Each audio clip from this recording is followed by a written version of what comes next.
সেই প্রত্যন্ত গ্রামে এবার স্রোতের জন্য যে কত বড় একটা বিপদ ওত পেতে রয়েছে সেটা কোনো মতেই আশঙ্কাও করতে পারেনি শ্রোতা বন্ধুরা। ভিডিওটা লাইক দিয়ে দেখতে থাকুন। অবশেষে সেই প্রত্যন্ত গ্রামে পৌঁছানো মাত্রই সেই গাড়ি ড্রাইভার বলতে থাকে যে ম্যাডাম এখানে আপনাকে নামিয়ে তো দিয়ে গেলাম, কিন্তু আমি ঈশ্বরের কাছে শুধু এতটুকুই প্রার্থনা করি যে আবার যাতে যখন আপনাকে নিতে আসবো তখন যাতে আপনাকে এরকম অবস্থায় দেখতে পাই। অন্যদিকে এই কথা বলা মাত্রই স্রোত বলতে থাকে যে কেন আপনি হঠাৎ করে এই কথা বলছেন, কেন বলুন তো, এখানে কি কোনো রকম কোনো বিপদ আছে নাকি? অন্যদিকে কথা বলা মাত্র ড্রাইভার বলতে থাকে যে ম্যাডাম সবে তো আপনি এখানে এসে পৌঁছেছেন, তারপরে আপনার যতবার পদে পদে আপনার সামনে যে কতটা বিপদ ঘনিয়ে আসছে আপনার দিকে সেটা আপনি হয়তো বা কোনো মতে এখন টের পাবেন না। আপনি আস্তে আস্তে ঠিকই টের পাবেন, আমি আপনাকে বলে রাখলাম। তাই এখনও সময় আছে, ভেবে নিন আপনি আমার সঙ্গে আবারও কলকাতায় ফিরে যাবেন কিনা। ঠিক সেই মুহূর্তে স্রোত বলতে থাকে যে না, যখন আগুনে ঝাঁপ দিয়েছি তাহলে সেই আগুন থেকে ফিরে যাওয়ার আর আমার কাছে কোনো রকম কোনো অপশন নেই। আমি যতক্ষণ পর্যন্ত না আমি আমার উদ্দেশ্যে সফল হচ্ছি ততক্ষণ পর্যন্ত এখান থেকে আর কোনো মতে আমি ফেরার কথা মনেও আনবো না।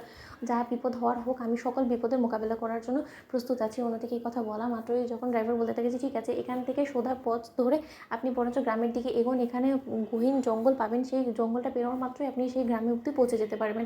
অন্যদিকে এই কথা বলা মাত্রই যখন স্রোত অবশেষে সেই পথ ধরে হাঁটতে থাকে, ঠিক সেই মুহূর্তে চারিদিকে এতটা অন্ধকার দেখে এবং চারিদিকে বন্য প্রাণীদের আওয়াজ শোনা মাত্রই স্রোতের গা শিউরে উঠতে থাকে এবং স্রোত বলতে থাকে যে খুব সম্ভবত আমার হয়তো এত রাত করে এখানে পৌঁছানোটা কোনো মতে ঠিক হয়নি, আমার আরেকটু আগে বের হওয়াটাই উচিত ছিল, কারণ একা একটা মেয়ে হয়ে আমি এখানে এসেছি। এবার যদি আমার উপরে কোনো রকম কোনো বিপদ হয় তখন কেই বা আমাকে রক্ষা করবে, এবং এই গ্রামের সম্পর্কে তো আমার বিন্দুমাত্র কোনো রকম কোনো ধারণা নেই, কিন্তু যতটুকু আইডিয়া আছে আমি এতটুকু বলতে পারি যে আমার মেজদিভিকে আমি এখানেই খুঁজে পাবো।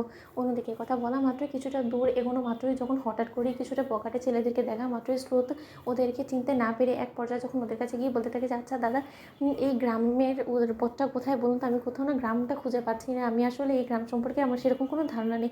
অন্যদিকে সেই বখাটে ছেলেরা স্রোতকে বলতে থাকে যে চলুন বরঞ্চ আমরা আপনাকে সেখানে পৌঁছে দিই। ঠিক সেই মুহূর্তে সেই বখাটে ছেলেরা বদ উদ্দেশ্য নিয়ে যখন স্রোতকে অনেকটা দূরে অবধি নিয়ে চলে যায়, ঠিক সেই মুহূর্তে স্রোত কিছুটা দূর যাওয়া মাত্রই যখন দেখতে পায় যে আরও বেশি ঘন জঙ্গলের দিকে এসে পড়ছে, ঠিক সেই মুহূর্তে স্রোত আন্দাজ করে ফেলে যে তারা হয়তো বা কোনো নোংরা বদ উদ্দেশ্য নিয়ে স্রোতের পেছন করছে। ঠিক সেই মুহূর্তে স্রোত বলতে থাকে যে না, এই আপনারা আমাকে কোথায় নিয়ে চলে এলেন বলুন তো, আপনাদের উপরে বিশ্বাস করাটা আমার মোটেও ঠিক হয়নি, আমি বরঞ্চ নিজের মতো করে চলে যাবো, আপনি প্লিজ এখান থেকে চলে যান।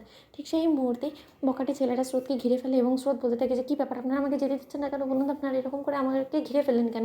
ঠিক সেই মুহূর্তে স্রোতকে দেখে সেই বখাটে ছেলেরা বলতে থাকে যে তোমার মতন একটা সুন্দরী মেয়েকে এতদিন অপেক্ষা করার পর অবশেষে যখন পেয়েছি, এত সহজে কী করে হাতছাড়া হতে দিই বলো তো?